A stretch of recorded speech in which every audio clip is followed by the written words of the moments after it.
Like Canada, the United States has a painful history of creating boarding schools to try to reshape and re-educate Native American children.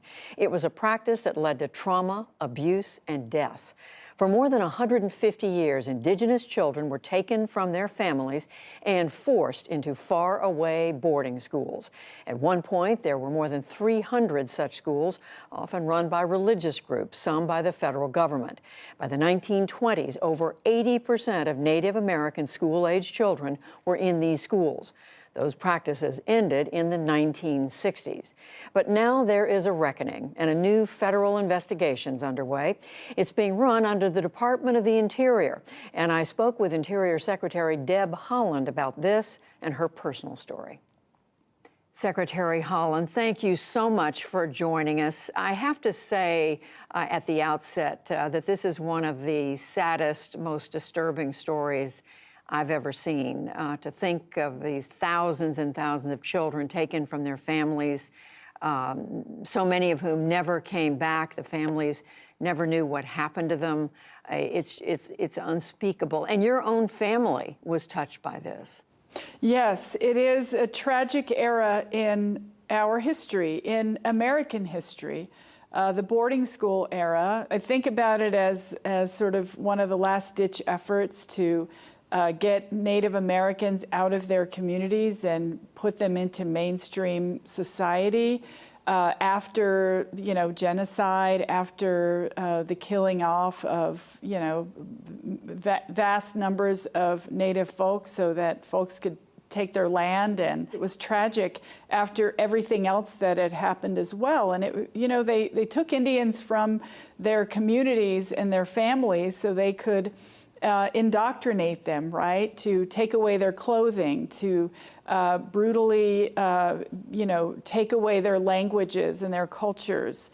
And many children, yes, they never made it back home. I am grateful that my grandparents made it back home. I wouldn't be here today if they hadn't, of course. And so this is a history that all of us need to know about so that we can begin a healing process for the families who are still living with the generational trauma of the boarding school era, of the assimilation era, of all of the terrible eras of federal Indian policy that tribes have had to live with. Do you have a good understanding, do you think, of what happened to the children who died? Well, I mean, we don't know, right? And that is one of the things that we hope to find out with our federal boarding school initiative. It was widely known that in Indian boarding schools that malnutrition was an issue. If you talk to folks whose grandparents went to boarding school and they've heard stories, there's stories about kids jumping off of trains because they didn't want to go to the boarding school, running away and never being seen again.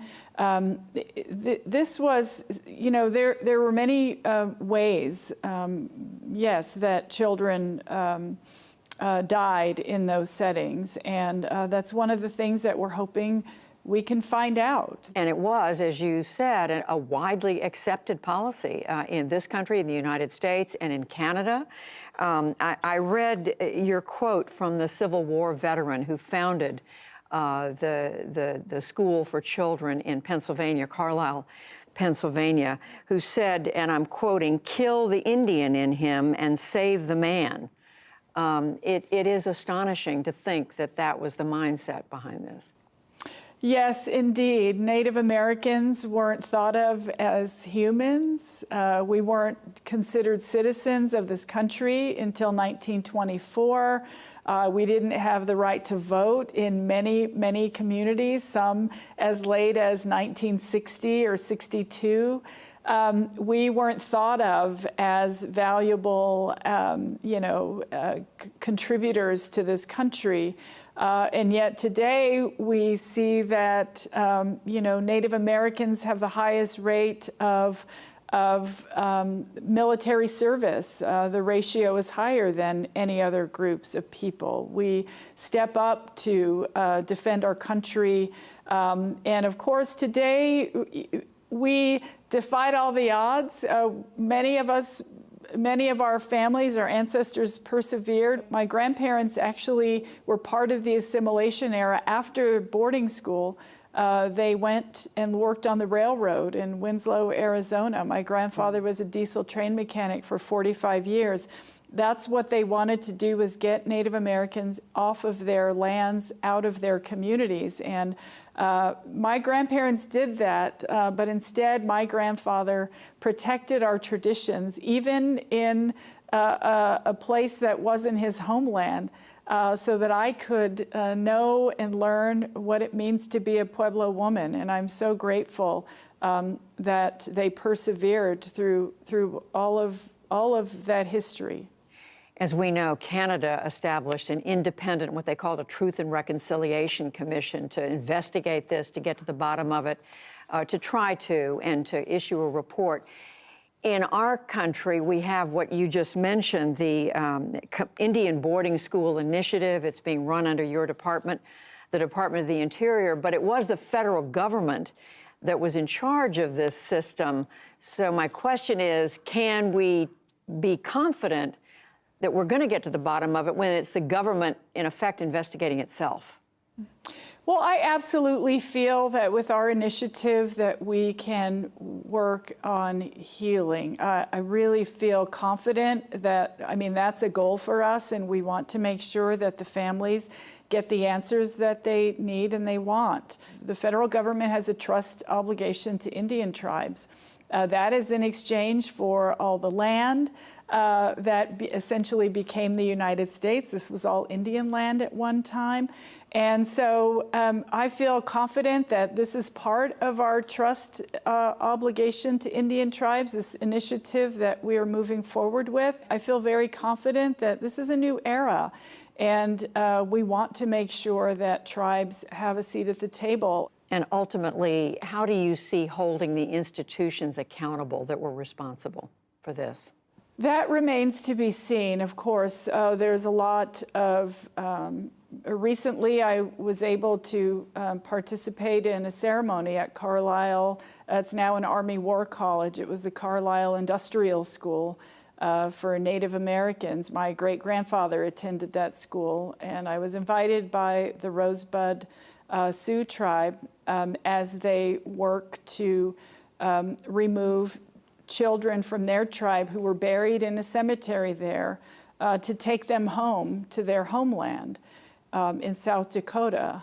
And I think that it's up to every tribe, right? How do they want to move forward?